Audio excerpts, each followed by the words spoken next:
वो कौन सी जानवर थी जिसने इस दुनिया से पहली बार स्पेस के लिए ट्रेवल किया था? तो उसका जवाब एक ही आता है दोस्तों, और वो है लाइका। हालांकि और भी कई लिविंग स्पीसीज थे, जैसे कि कुछ मक्खियाँ और रैट, जो लाइका से पहले स्पेस मिशन कर चुके थे। दोस्तों, इसके अलावा एक बंदर था जिसका नाम था एल्बर्ट वन, जिसने लाइका से पहले 1948 में एक शार्प ऑर्बिटल फ्लाइट में हिस्सा लिया था, जिसे पूरी तरह से स्पेस मिशन कहा नहीं जा सकता। इसीलिए लाइका को ही स्पेस मिशन करने वाली पहली जानवर के नाम से आज हम जानते हैं। लाइका के बारे में सुनकर ही हमें प्राउड फील होता है, क्योंकि वो दुनिया के सारे जानवर में ऐसी पहली जानवर थी जिसने एक लंबी स्पेस मिशन की थी। लेकिन क्या सच में लाइका खुशनसीब डॉग थी, जैसा कि हम पिक्चर्स में देखते हैं, या फिर न्यूज, मैगजीन्स या स्कूल की किताबों में हमें दिखाया जाता है? तो आखिर सच्चाई क्या है? आप देख रहे हैं यूनिवर्स टीवी। तो चलिए दोस्तों, आज देखते हैं उन वॉलंटियर्स की और उन सच्चे स्पेस मिशन की असली वीडियो फुटेज के साथ असली कहानियाँ। सन 1950 ये वो दौर था जब इंसान स्पेस में जाने के लिए बेताब था, और उसके लिए उसने एक एक्सपेरिमेंटल स्पेस मिशन आयोजित किया, जो इंसान को स्पेस में भेजने से पहले जानवर को वहाँ भेजकर किया जाने वाला एक प्रयोग था। इस मिशन का मकसद बस ये जानना था कि क्या आउटर स्पेस में कोई इंसान जिंदा रह सकता है या नहीं। इसके लिए रशियन वैज्ञानिकों ने मॉस्को की सड़कों से एक 3 साल की आवारा फीमेल डॉग लाइका को उठाया, और 3 नवंबर 1957 के रोज लाइका को स्पुतनिक 2 नाम के स्पेसक्राफ्ट में बैठाया गया। बेचारी लाइका को तो ये भी ना मालूम था कि वो किस प्रयोग का हिस्सा बनने जा रही है। स्पुतनिक 2 स्पेसक्राफ्ट में oxygen generator, carbon observer fan, 1 हफ्ते का भोजन और हर वो चीज थी जो एक डॉग को जिंदा रखने के लिए चाहिए। आखिर स्पेसक्राफ्ट को लॉन्च किया गया और वो सक्सेसफुली लॉन्च भी हुआ, लेकिन टेक्निकल गलती की वजह से क्राफ्ट का एक हिस्सा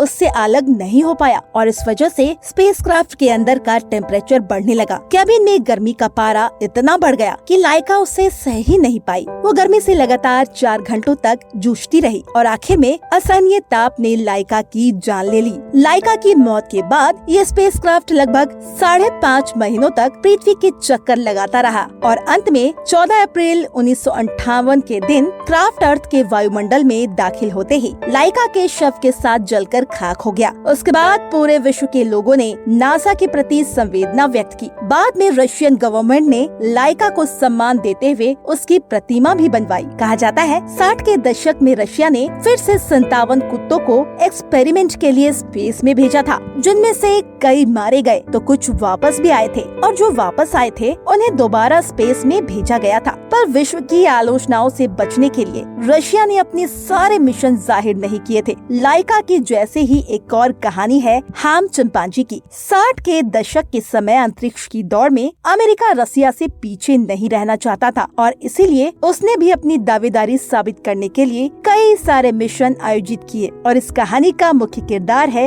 एक चिंपैंजी। जी हाँ दोस्तों, फ्रांस के कैमरून में जन्मे इस क्यूट से दिखने वाले चिंपैंजी को कुछ लोगों ने उसके माँ से छीनकर मियामी के एक जू में बेच दिया था। उसके बाद इस चिंपैंजी को वहाँ से यूएस एयरफोर्स ने खरीद लिया। सन 1959 में इसे हेलोमैन एयरबेस पे लाया गया। यहाँ हाम जैसे कई सारे और चिंपैंजी भी थे, और यहाँ इन बंदरों पर साइकोलॉजी में इवान पावर द्वारा डेवलप की गई कई सारी टेक्निक्स और क्लासिकल कंडीशनिंग पर आधारित एक्सपेरिमेंट किए जाते थे, जिनमें इन्हें सेल्फ कंट्रोल और सेल्फ एनालिसिस करना सिखाया जाता था। हाम इन प्रयोगों को सबसे अच्छा करने लगा था, और इसीलिए वैज्ञानिकों ने इसे बड़े मिशन के लिए तैयार किया। मिशन स्पेस में जाने का था, और मिशन का मकसद ये जानना था कि आउटर स्पेस में पृथ्वीवासी प्राणी अपनी दैनिक गतिविधियां कर सकते हैं या नहीं। दोस्तों, इस मिशन के लिए हाम को पनिशमेंट एंड रिवॉर्ड की तकनीक का उपयोग कर स्पेस सूट पहनना, क्राफ्ट में रहना और क्राफ्ट में जिंदा बचे रहने की हर तरकीब सिखाई गई। हाम ने भी बड़ी शिद्दत से हर वो चीज सीखी जो उसकी ट्रेनिंग का हिस्सा थी, और आखिर वो वक्त आ गया जिसका अमेरिकन वैज्ञानिकों को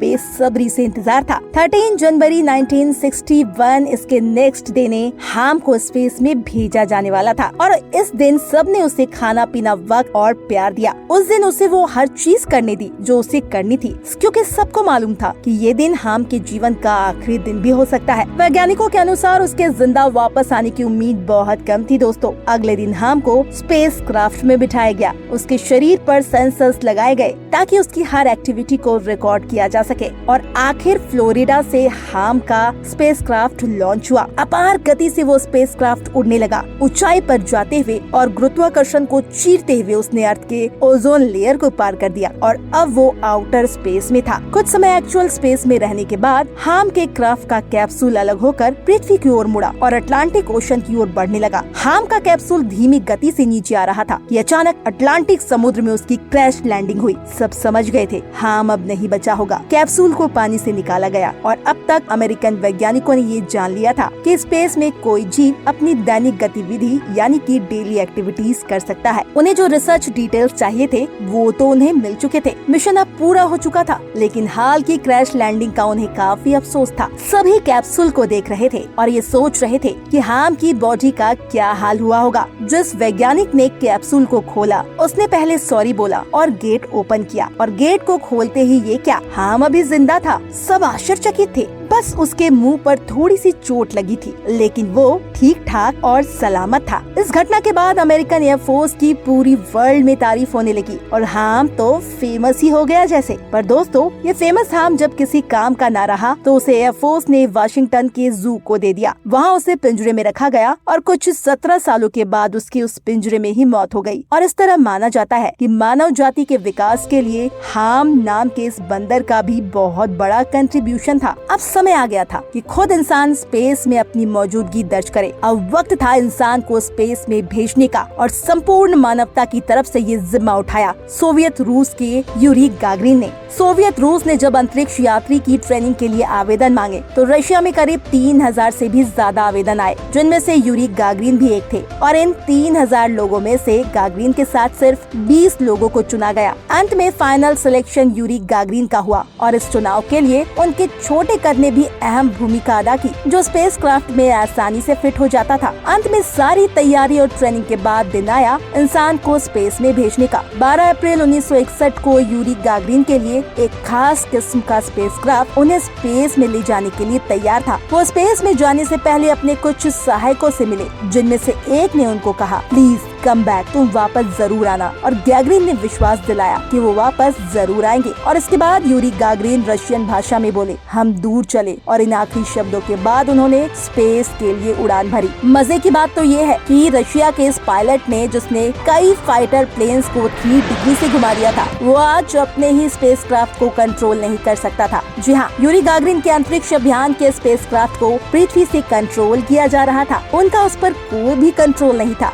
जब लोकल टाइम के अनुसार दोस्तों सुबह के 6:07 और मॉस्को के टाइम के अनुसार सुबह के 9:07 हुए, तब गागरिन के स्पेसक्राफ्ट ने जब उड़ान भरी तो ये समय इतिहास में दर्ज हो गया। पहली बार किसी इंसान ने अपनी सीमाओं से परे अंतरिक्ष में जाने का साहस किया था। इस उड़ान के बाद जब गागरिन स्पेस में पहुँचे तो पृथ्वी का प्रभामंडल देखकर आश्चर्यचकित हो गए। उन्होंने वहाँ से कहा, पृथ्वी पर पड़ने वाली बादलों की परछाई एक अनोखा दृश्य खड़ा करती है। उड़ान के 10 मिनट बाद उन्होंने ये भी कहा कि जीरो ग्रेविटी का अनुभव बहुत ही मजेदार है। इसका मतलब उड़ान के 10 मिनट बाद वो पृथ्वी के अपर एटमॉस्फेयर में पहुंच गए थे। उसके बाद पृथ्वी का एक सर्कल लगाने के बाद 9:57 पर फिक्स शेड्यूल के अनुसार गागरिन की कैप्सूल को पृथ्वी पर वापस लौटने का आदेश दिया गया और ये सब कुछ पृथ्वी से संचालित था। वापसी को याद करते हुए गागरिन ने बताया था कि यान का बाहरी रक्षा कवच बहुत ही तेजी से तप रहा था और विंडो से मैं उस धधकती आग की लपटों को देख सकता था जो पूरे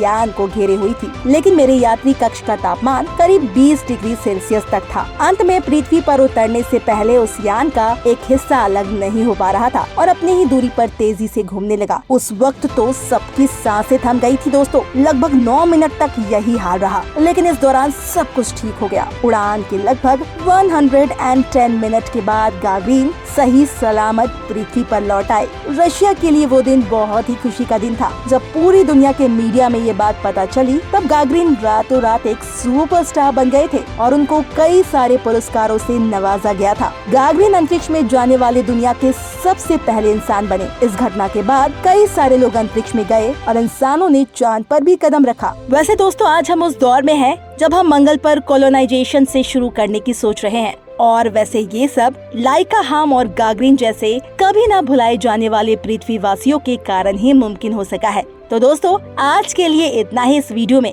मिलते हैं आपसे नेक्स्ट वीडियो में। धन्यवाद।